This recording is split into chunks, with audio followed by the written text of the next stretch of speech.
Welcome back, strongest men, women, and children from blocks all around the world. I am my block's strongest man, and I wanted to welcome you back for a discussion on the Shaw Classic. The inaugural Brian Shaw Classic has completed. The Shaw Classic is over, it is done, and what an event it was. Ciao, homie!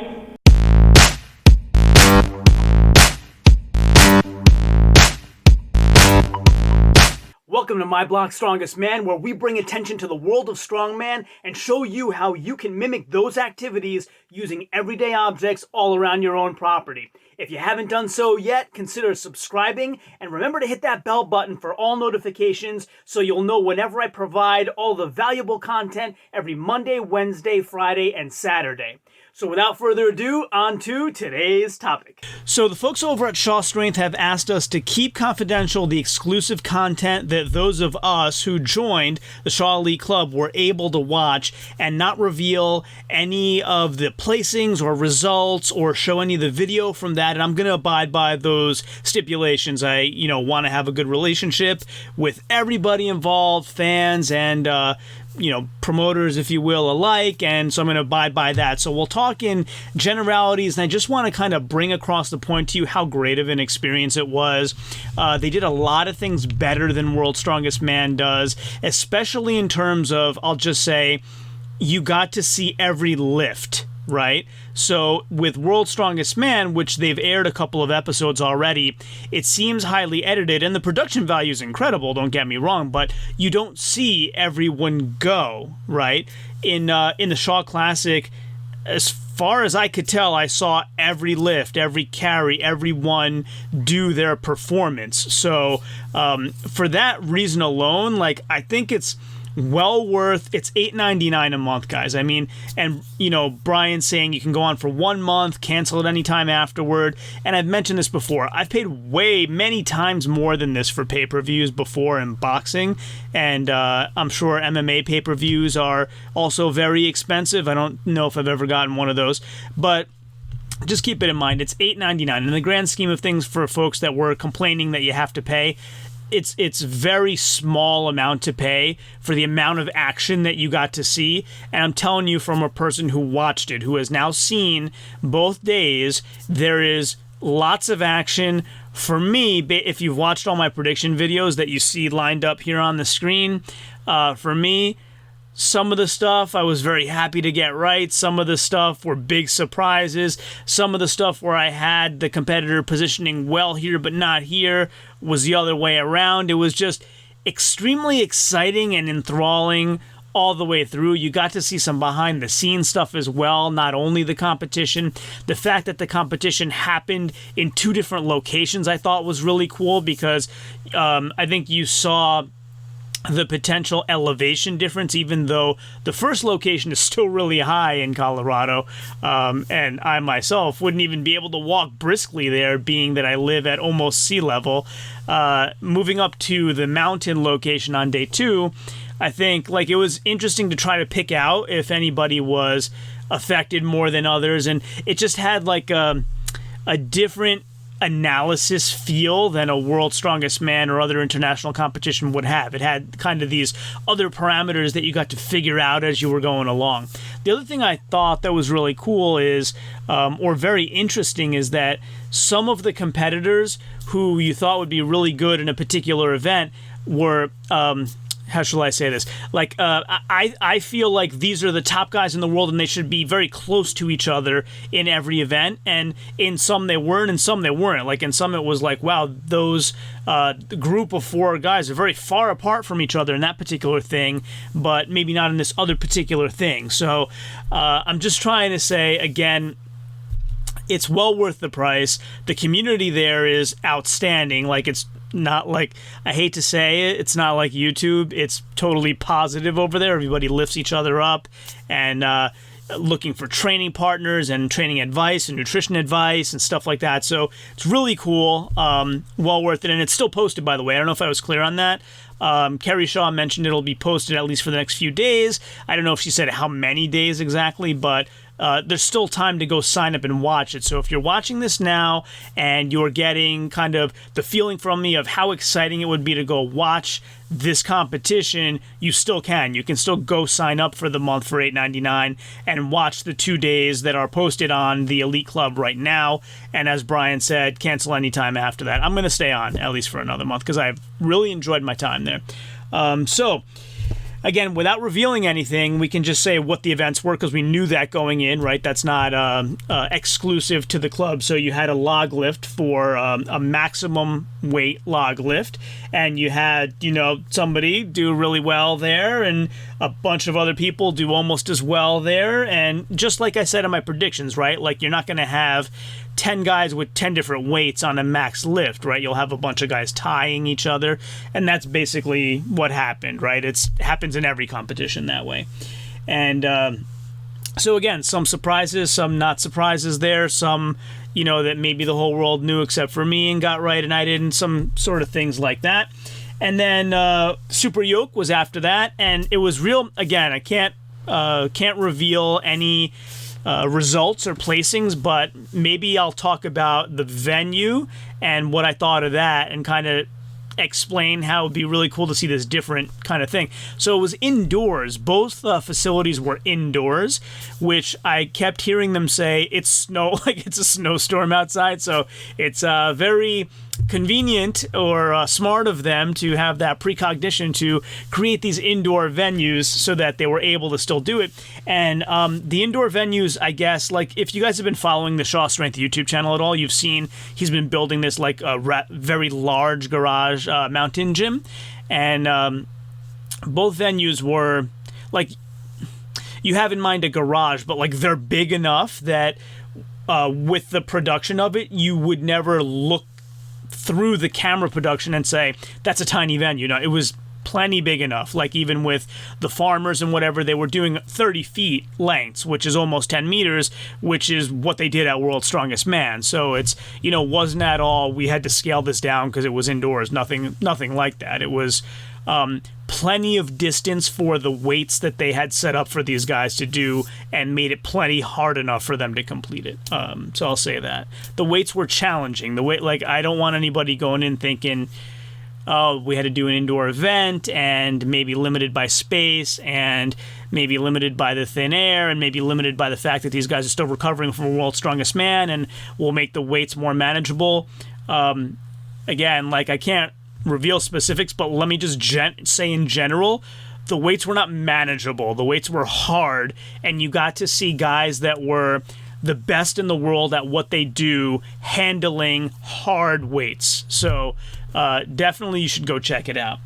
So then after the yoke, there was the farmers medley, which again, we knew what that was going to be going in, so not a surprise there. It was a set of two farmers, a farmer in each hand, one length of the track, so 30 feet.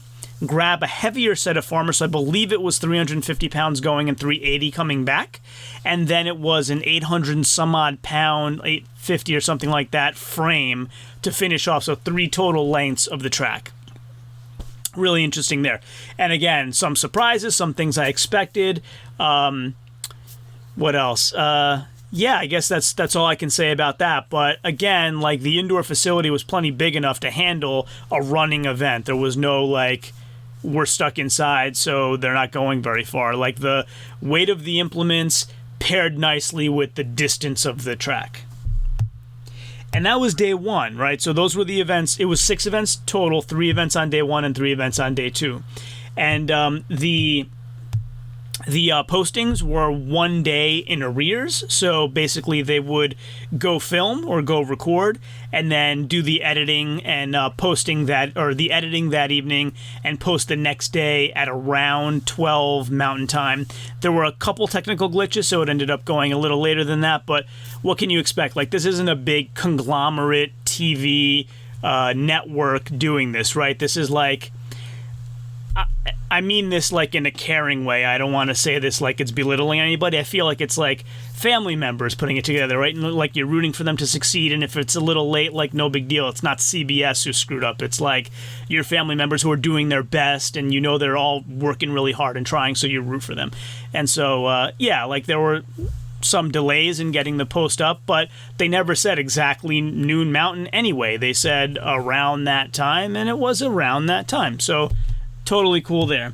And then, so if we go into day 2, which was competed on Saturday the 12th, but posted today on Sunday the 13th, we then had the Hummer Tire Deadlift, which was really cool to watch.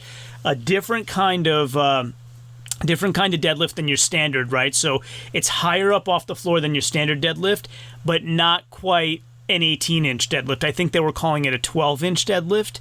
And I did notice, like, there was also, it was on a platform. So again, I don't want to go into specifics, but there was a platform in the way that it was set up that you should go check out and sign up for the Elite Club so you can see this, because it was a very interesting way it was set up and interesting results that happened there.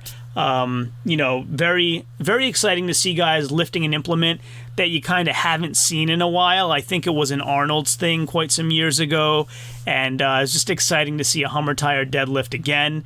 They ended up with 4 tires on each side, and I think like inside the rim of the last tire you can add weight plates. So that's kind of how the apparatus is set up, but go check it out. Like, just super exciting. Some surprising, some not surprising things, but definitely enough excitement and aggression to kind of keep your interest if you should elect to go sign up and watch it now. And so after the Hummer Tire Deadlift, we had the Circus Dumbbell, which you guys have seen my predictions, right, in all my other videos. These were my predictions, right? So again, these are not results. These were my predictions before any of the events happened. I'm not sharing any results here. These were my predictions. I predicted like guys like Brian Shaw himself, Novikov, Pritchett would do very well, followed by Ferris and Boudreaux. Like, so these were my predictions. And the Circus Dumbbell weighed about as much as Brian said it. I think he was saying 250 all along, and it was around that weight. They're actually doing, I saw his Instagram post just a few minutes ago. He's actually trying to determine whether he should give away on the Shaw Elite Club a signed dumbbell that was used, so it was like signed by all the guys, and so he's taken a survey of whether he should give it away to a member of the Shaw Elite Club. Another good reason for you to go sign up, right? If you happen to win that would be fantastic too. And I think it's like 93 or 94% of the survey said yes, you should give it away, so maybe he will, so you should check that out as well. So that was the Circus Dumbbell. Like I said, it was challenging. Some guys had more trouble than others, and you should definitely check out kind of the technique is interesting. Like, guys use different techniques from each other, and you should go see how that panned out, like what worked well and what didn't. And then the competition ended with what many competitions end with, the Atlas stones. And again, like set up indoors, so they were kind of like lined up against a wall, not right up against a wall, offset a little bit so you can have a guy behind. And I don't know if that may have been one of the referees judging to make sure that the lift was correct or whatnot, but there was a guy behind. The other thing I'll say about the Atlas stones that I liked, so back in the day of World's Strongest Man, like many years ago, you would see them lift the Atlas stones and just launch them. And if they hit the pillar and fall off, that's cool as long as you got it on top. And in more recent competitions, I've seen that not be the case. I've seen it like you have to get it on the pillar and stop it and not let it fall. And if it falls, you got to lift it again. And I've never been a big fan of that policy. Like, if you've lifted it and put it on the platform, and if it's because it's a sphere, it rolls off, like that shouldn't negate your lift. And I feel like at the Shaw Classic, it was more like that. It was like, if you get it up there, there's there's like a referee or somebody was behind there, like just to make sure it didn't roll off, and like you're not responsible for that. Like, now, granted, nobody was launching it across the room, but like, if you made a reasonable attempt to put it up there nicely, like, you're good. So I like that. And again, like, can't give away any results of who did what there, but just talking around the setup, which I thought was really cool. We're used to seeing this outside, and they were able to fit it indoors in a way that worked out really well, I thought. The weights were really well spaced apart, like 30 to 40 pounds apart. It was 6 stones altogether, so a nice number of stones, a good weight difference between them, or among them. And, I thought that was set up really well. And so that's kind of the rundown. Without giving you any rundown, that's the rundown of the events. And the other cool thing is, there was, for those of you who weren't aware, Brian did kind of a giveaway, all expenses paid trip for like a lucky winner to go out and watch this and, hang out with the guys. I actually talked to the guy. He's on YouTube. His channel is Van Awesome. So you should go check out his channel. He's super funny. Like, you got to check him out. You will laugh for sure. So Van Awesome is the name of his channel. And, I got talking with him back and forth in the community on the Elite Club, and later on Instagram, and he's like a really cool guy. And so he was sending pictures of what was going on there. And, of course, he was sworn to secrecy as well, and he couldn't give away any results. But basically, he sent this photo of him with, like, 3 of the guys, like, riding in the car together. So, like, it's not like he went as a fan. It's like he went and got to be friends with them. It was amazing. Like, he has pictures with Brian Shaw, Trey Mitchell, Maxime Boudreau, JF Caron. It's just unbelievable. And, so you may have seen the video that I did about Van Awesome yesterday, where I talked about, like, what would happen if they dragged him in and made him compete, which I kind of did tongue-in-cheek, but I think you'll love that video too. If you haven't watched it yet, go check it out. So all around, I think it was a fantastic event. It cost really little for the value that you got, and I hope that they do it again next year. There might be room for like a little bit of tweaking. Like, for example, they had Magnus Ver Magnuson and Todd Harris were the commentators, right? And Todd Harris, I thought, was like really good. He sounded like he sounded all those years ago, and it was like very nostalgic to hear him again. Magnus was a little bit not as charismatic as I remember him, but not that took anything away from the show. The show was incredible, and it's all about the athletes, of course, and the athletes came to perform. That's another point I want to make. So, like, for anybody that was thinking, like, oh, these guys are all tired from World's Strongest Man, they're not going to give their best effort, or the thin air is going to get to them, or they don't consider this a top major international show, so they're not going to, tire themselves out and hurt their chances for other upcoming shows like Britain's Strongest Man's coming up soon and so forth. Like, put that all out of your head right now. If you, this is my opinion, but I feel really confident in telling you, if you go sign up for the Shaw Elite Club right now and watch both days of coverage, you will come away feeling these guys gave every bit of energy and passion that they possibly could have. Like, nobody took it easy. Like, you will definitely get every cent of your money's worth effort-wise from them, for sure.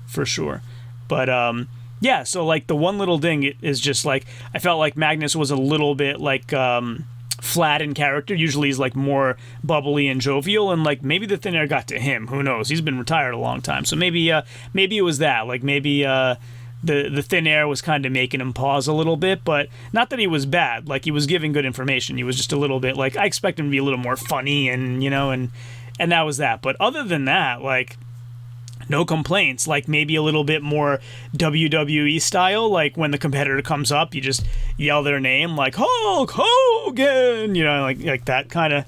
Maybe next year they'll do a little more of that, but, very, very minor quibbles to what was overall an incredible show. And, if I have to give a recommendation, my recommendation is that my $8.99 was incredibly well spent, and if you're on the fence, you should go do it. Spend it. watch the events. I'm very confident you'll be happy with it. So that's my my non-review review of the Shaw Classic 2020, the inaugural Brian Shaw Classic, which in my mind was an incredible success. I'll see you again next time on My Block Strongest Man. And until then, ciao, homie. So if you like this video and want to learn more about any of the products I described during this video, make sure to check out the links in the description below. So if you like this video and haven't done so yet, please consider subscribing using that button right there. And also stay tuned for some other videos that you might love blooping up right there. This one is the one that YouTube thinks that you will like the best, and this one is the one that I think you will like the best. As always, share this with everyone, and until next time, ciao, homie.